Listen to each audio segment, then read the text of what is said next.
If you love country music, this strumming pattern is a must. It's in tons of hit songs, and once you learn it, you'll be able to strum along with all your favorites. Stay with me and I'll break it down step by step. Real quick, if you don't already know who I am, my name's Wade Collins and I run Guitar Fastlane, a worldwide online guitar school. I've been playing, performing, teaching, and writing songs for over 20 years. I've played on many stages, in bands, and solo, and even recorded and mixed albums. But enough about me, let's get to the lesson. So to play the strumming pattern, we're going to be using a 6/8 time signature. So the most common time signature is 4/4. And to count that, you count 1, 2, 3, 4, or you'd count 1 and 2 and 3 and 4 and.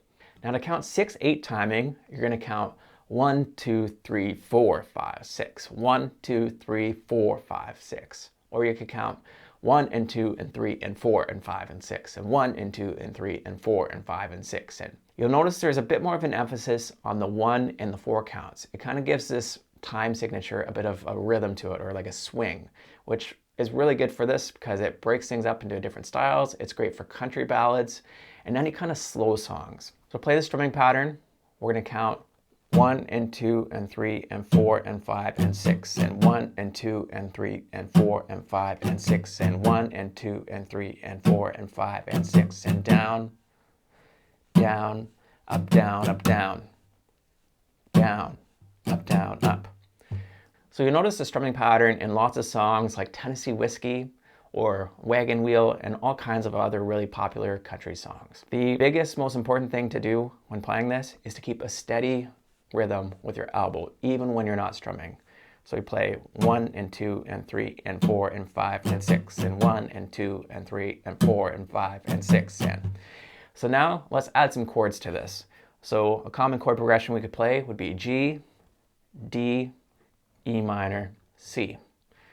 So 1 and 2 and 3 and 4 and 5 and 6, and 1 and 2 and 3 and 4 and 5 and 6, and 1 and 2 and 3 and 4 and 5 and 6, and 1 and 2 and 3 and 4 and 5 and 6. And hey, if you're enjoying this lesson, do me a quick favor, hit that like button.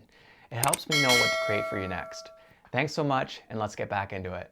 Another really common chord progression would be C, G, A minor, and F. 1 and 2 and 3 and 4 and 5 and 6, and 1 and 2 and 3 and 4 and 5 and 6, and 1 and 2 and 3 and 4 and 5 and 6, and down, down, up, down, up. One more chord progression would be D major, A major, B minor, and G major.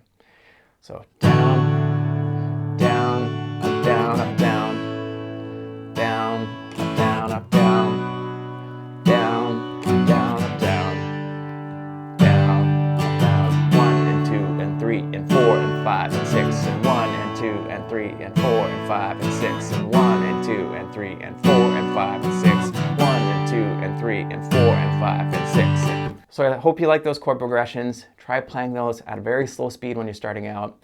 And anytime when starting with a new strumming pattern, try playing it with the strings muted like this and practice with the metronome at a slow speed.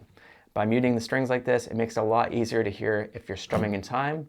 And then once you have your right arm figured out or your strumming arm figured out, then you can start adding in the chords and chord changes. To make this sound a lot more natural, like I mentioned, try and keep a steady strumming motion with your elbow, even when you're not hitting the strings. So as the metronome's clicking, you want your elbow to be moving in time with that metronome. When you're first getting started with this, make sure you're counting it out loud. Count 1 and 2 and 3 and 4 and 5 and 6, and make sure to emphasize the 1 and the 4 to give it that nice swing movement to this time signature. One more tip to help out for sure is to start very, very slow. Start slower than you think you need to, and then work your way up. 2 beats per minute or 5 beats per minute at a time. When you're playing chords, it makes it easy to strum off time a little bit, and it can also distract you. So just focus on your strumming elbow and your wrist for now. Get it in time with the metronome, work your speed up, start very slow, slower than you think you need to, and then work your way up 2 beats per minute, 5 beats per minute at a time. Once this arm is comfortable and is moving steady, you don't have to think about it too much, then start adding the chords into it and playing around with those chord progressions like I mentioned. Start applying this to some songs that you love. Try using the 6/8 time signature. It can really make things interesting along with this new strumming pattern. You've made it this far, so I know you're serious about improving your guitar skills. Why not keep the momentum going? Hit subscribe to make sure you don't miss our future lessons, and then click on your next lesson right here. I think you'll love it. I'll see you over there.